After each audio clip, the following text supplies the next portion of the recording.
a woman discovered her long-term partner cheated. Instead of exploding, she reached out to the other woman, who was unaware he was in a relationship. They bonded over the shared betrayal, became close friends, even sisters, and thrived together, posting happy photos, going on trips, etc. The ex had to watch his two biggest mistakes team up and live better without him. It's often called the ultimate living well is the best revenge move, with zero direct confrontation needed. The cafe on the corner of Maple and Fifth had always been Elena's sanctuary.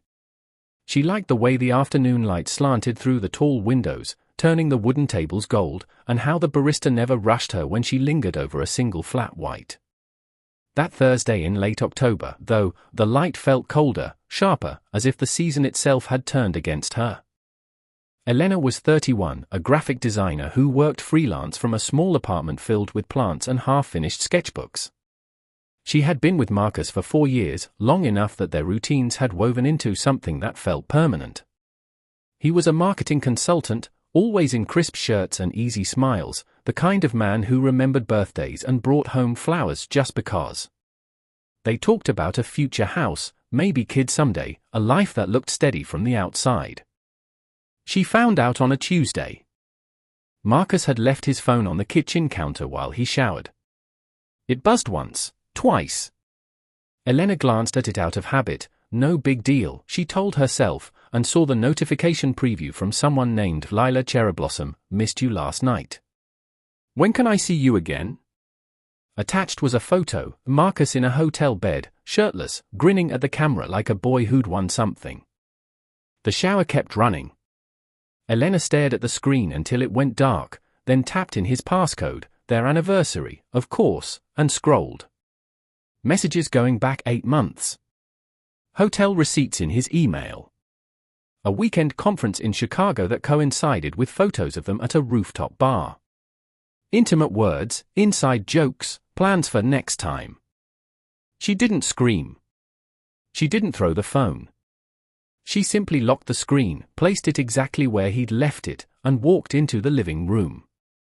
When Marcus emerged, towel around his waist, humming, she was sitting on the couch with her knees drawn up. "Hey, babe," he said, leaning down to kiss her forehead. She looked up at him. "Who's Lila?" The color drained from his face in one smooth motion, like water swirling down a drain. He stammered something about a colleague, a misunderstanding. Elena held up her hand. "I read everything. Don't lie to me again." He tried. He cried. He said it was a mistake, that he loved her, that he would end it immediately. Elena listened without interrupting. When he finished, she stood up. "I'm going for a walk," she said. "When I come back, I want you gone." She didn't look back as she left. The next 3 days were a blur of packing his things while he stayed at a friend's, changing the locks, crying in the shower until the water ran cold.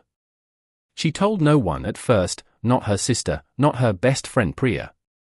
She needed time to breathe, to understand what had happened without other voices filling the silence. On the 4th day, she opened Instagram. Marcus had always been careful, but Lila's account was public. Her profile picture showed a woman with soft brown curls, warm hazel eyes, and a smile that looked genuinely kind. She was 28, a freelance photographer, posts full of city sunsets, coffee art, and candid shots of strangers laughing. Nothing flashy. Nothing malicious. Elena stared at the photos for a long time. Then she typed a message. "Hi Lila. My name is Elena. Marcus is my boyfriend, or was, until Tuesday. I know about you too. I don't want to fight or accuse. I just thought you should know he was in a committed relationship. If you want to talk, I'm here. No anger, I promise." She hit send before she could second-guess herself. The reply came 3 hours later. "Oh my God. I had no idea. He told me you two had broken up months ago. I'm so sorry. Can we meet? I feel sick." They met the next afternoon at the same cafe where Elena had sat the day everything shattered. Lila arrived first, hands twisting in her lap, eyes red from crying. She looked smaller than her photo suggested, vulnerable in an oversized sweater. Elena sat across from her. For a moment neither spoke. "I'm not here to yell," Elena said quietly. "I just needed to see your face.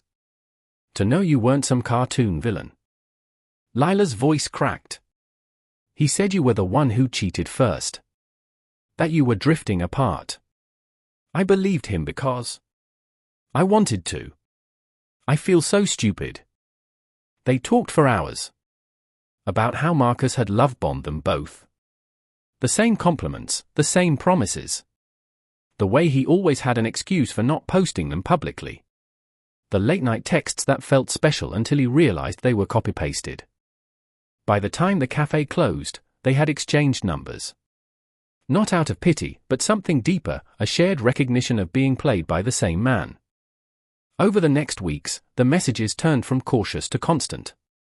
They vented. They laughed bitterly at his clichés. They shared screenshots of old conversations and marveled at how identical the lines were. "He really reused the 'you're my safe place' bit on both of us," Lila texted one night with a crying laughing emoji. One Saturday, Lila suggested coffee again. This time it wasn't about Marcus. They talked about work, about bad dates in the past, about the apartment Lila was trying to decorate on a budget. Elena showed her sketches, Lila showed her photos. They lingered until the barista started stacking chairs. "I like you," Elena said as they stepped outside into the crisp air. "I didn't expect that." Lila smiled, tentative but real. "Me too. It's weird, right? But good weird." They started hanging out regularly. Brunch on Sundays. Walks in the park. A pottery class where they both made lopsided mugs and laughed until they cried. Lila introduced Elena to her friends. Elena brought Lila into her circle. Priya met Lila and declared, "Okay, she's cool. She's staying." Marcus noticed. At first, it was subtle. A like on one of Elena's posts, a photo of her and Lila at a farmer's market, arms linked, baskets overflowing with apples. Then a story view from him on Lila's account when she posted a selfie of the two of them at a rooftop bar, captioned "New Adventures with my favorite human yellow heart." He texted Elena once, weeks after the breakup, "So you're hanging out with Lila. That's interesting. Hope you're both okay." Elena didn't reply. Lila got a similar message. She screenshot it and sent it to Elena with one word, "pathetic." They didn't block him. They didn't need to. Instead, they lived louder. A weekend trip to the coast, photos of them on the beach at sunrise, hair wild in the wind, laughing into the camera. A cooking night where they attempted homemade pasta and ended up covered in flour, posting a boomerang of them hugging in the mess. A gallery opening where Lila's photos were displayed and Elena stood proudly beside her, arm around her waist. They called each other sister half-jokingly at first, then seriously.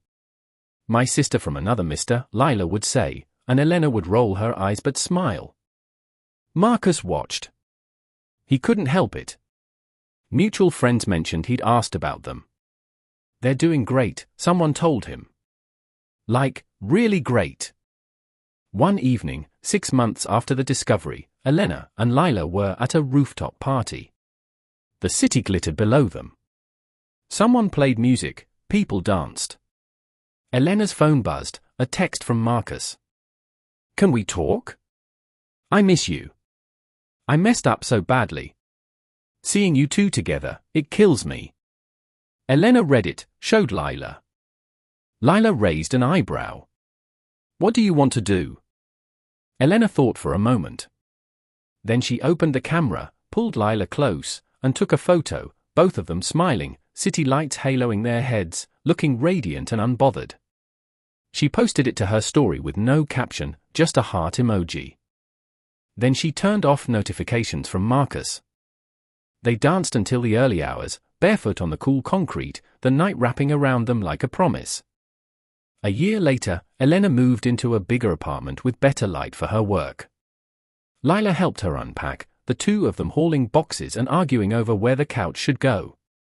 They hung photos on the walls, the two of them in every season, every mood, every city they'd visited together. Marcus was still around, somewhere in the periphery. He'd started dating someone new, but the updates filtered back occasionally. He looked tired in photos. Less polished.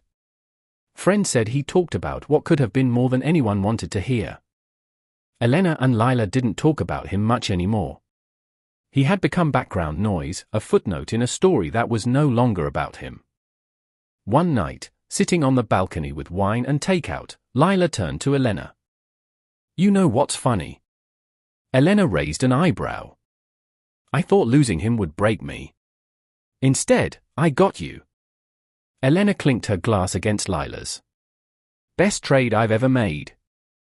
They watched the city breathe below them, lights flickering like stars that had learned to stay. No revenge speech. No dramatic confrontation.